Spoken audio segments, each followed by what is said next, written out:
What's going on, guys? Hope you're all having a great day. We are back with another video, and for today, the amount of ball knowledge that you are about to hear is going to blow your mind.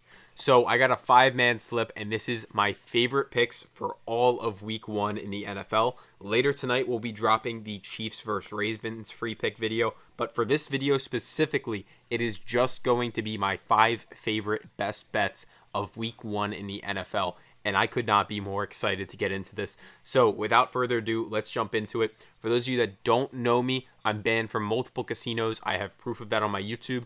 I own some of the biggest betting pages and fantasy football pages on Instagram. One is NFL Poll Nation, 120K followers. I'm actually in the top 1% of fantasy football players on Yahoo as well. I have proof of that on my Instagram, and much, much more.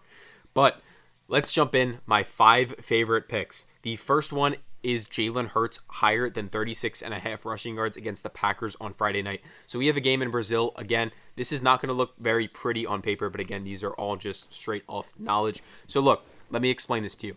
1, Jaylen Herz last season was injured. They're not going to tell you this in the mainstream media, but Eagles beat reporters had reported all last season. He got injured against the Rams. He tweaked his knee. There was a video of that. And when you look at his metrics, advanced metrics after that game against the Rams where he hit his knee, they all fell off a cliff in the rushing game. They also had Brian Johnson, who was the worst offensive coordinator in the NFL. Yes, he was worse than Matt Canada last season, and that is the reason Hertz played the way he did. This season, they got Saquon Barkley out of the backfield. They have Kellen Moore in the offensive coordinator position, which is a major, major upgrade. And on top of that, the last time Jaylen Herz played against the Packers, he rushed for 157 rushing yards against the Packers. The Packers, on top of that, give the 3rd most rushing yards allowed to the quarterback position. So Friday night, we should expect to see Jaylen Herz looking faster. Out of Eagles camps, they have really good reporters. They have one named ESP, I believe it is. Not the greatest reporter, but he's always at all the camps tweeting.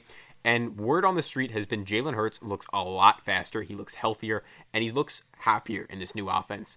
And to be honest, I think this will be a shootout. Jaylen Herz has crushed the Packers in the last time he played against them. He posted 40 points, and he's looking faster. As I said, 157 yards, 37 should not be an issue.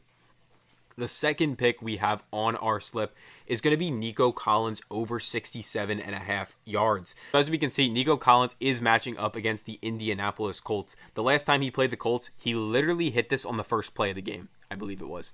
Stroud dropped back, and he threw a 75-yard bomb.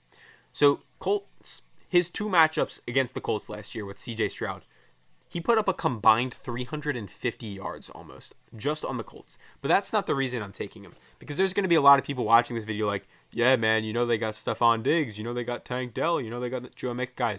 Guys, listen to me. Nico Collins was the 2nd-ranked player in the entire NFL last season against man coverage. PFF grades, all the advanced metrics, go Google it, go fact check me. The 2nd best player, this includes Justin Jefferson, this includes Jamar Chase, the 2nd best player against man coverage last season was Nico Collins. Against zone, he was above average, not the best in the NFL, but he was the 2nd behind CeeDee Lamb. He just got paid an absolute bag, and in all the preseason snaps, he has been the number 1 on the field. We expect to see Stephon Diggs to be in the 2 wide receiver sets and maybe Tank Dell rotating in and out. Stephon Diggs' advanced metrics in the second half of last season, we all know Diggs played awful the last 8 weeks. They fell from the 95th percentile in advanced separation, all of that, down to about the 60th. So Diggs, he's getting older. Look, I'm not trying to say he's bad here, but Nico Collins, 67.5 yards. I think 75 would have been a more fair line, if not 80. Nico's the alpha here. Do not overthink this. Please, please, please do not be the guy that's stuck in the past and thinks Diggs is the alpha on this team. It is Nico. That is the second pick on your slip. The third pick on your slip is going to be something not a lot of people like, but let me explain this to you.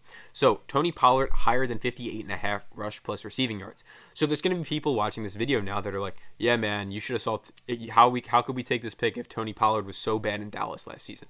So, Tony Pollard in the offseason actually reported to Tennessee reporters, and he said, hey, I wasn't healthy last year until about week 10 or week 11. So, naturally, PFF went back and did a sample size of Tony Pollard between weeks 1 and week 11, and then Tony Pollard in weeks 11 to the end of the year. In weeks 1 to 11, Tony Pollard was like the 30th ranked running back in the league. He was awful. In weeks 11 to the end of the season, he was the 3rd ranked running back, or I believe 4th, correct me if I'm wrong, the 4th ranked running back in advanced metrics, juke rate, all of that good stuff. Tony Pollard was in the top 4 running backs when he was actually healthy. And everything out of Tennessee that we've been hearing in the camps, in the preseason games, is that Tony Pollard is the alpha here. I'm a big believer in Tyjae Spears. I think he's a great player. He actually outperformed Henry last season on a yards per carry basis. He had 100 carries. He had, I believe it was about like 4.2, something like that, yards per carry, and Henry only had like 4.1, 4.0. But Tony Pollard, he looks electric. The preseason games, he took all the snaps with the first team.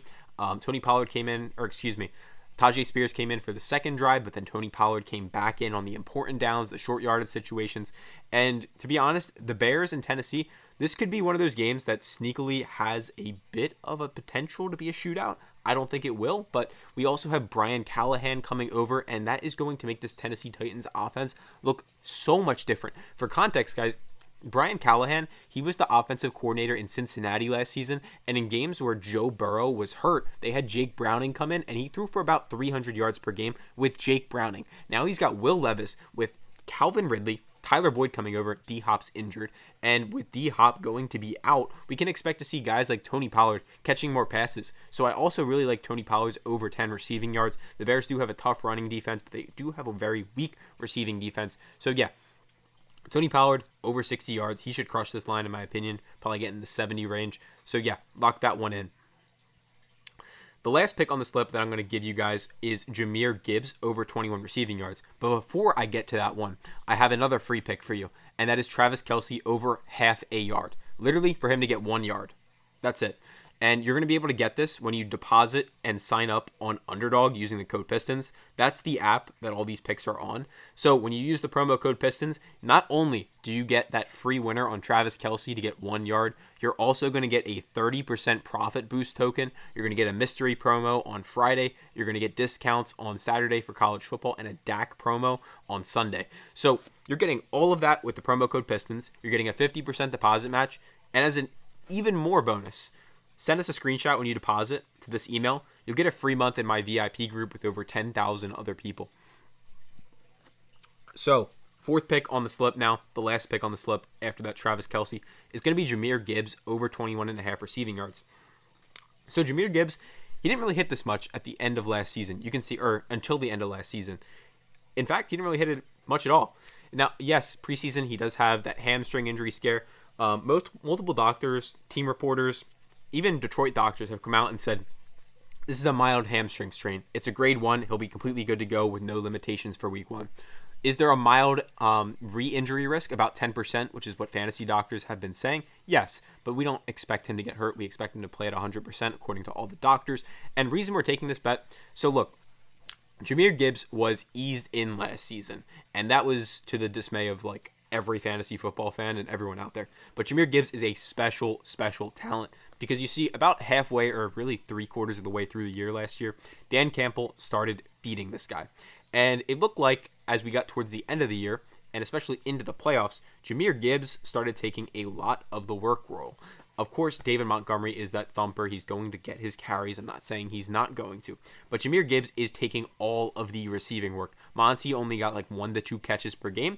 And it's very easily we see that Jamir Gibbs is going to catch 3, maybe 4 passes out of the backfield, some dump offs, things of that nature. And 21.5 yards just seems very, very low for a guy this good, this talented. And he's going to be playing at full strength coming into that season opener in a rematch against the Rams, where the last time he played in the playoffs, he got 43 receiving yards. He's very capable of literally just hitting this over 21 on 1 yard, juking a couple guys out, and taking that one to the crib. So, lock that one in. That's all you need to know. 4-man slip plus the free winner on Travis Kelce. And those are my favorite 4 picks for week 1 of the NFL. I believe that is Friday night. We got 2 on Sunday afternoon and 1 on Sunday night. Now, if you guys stick around, I'm going to drop another free pick video later tonight for just the KC versus Baltimore game. And all I ask you guys do is be sure to drop this video a like, subscribe to the channel, and then drop any comments saying what you liked, saying what you didn't like, and saying your favorite picks, because I'm open to hearing it. I'm a huge NFL fan. You probably won't find anyone that is a bigger NFL fan, at least in the prize pick space or any of that. So yeah, I appreciate every single one of you for taking the time out of your day to watch my video, and I hope you all have a great day.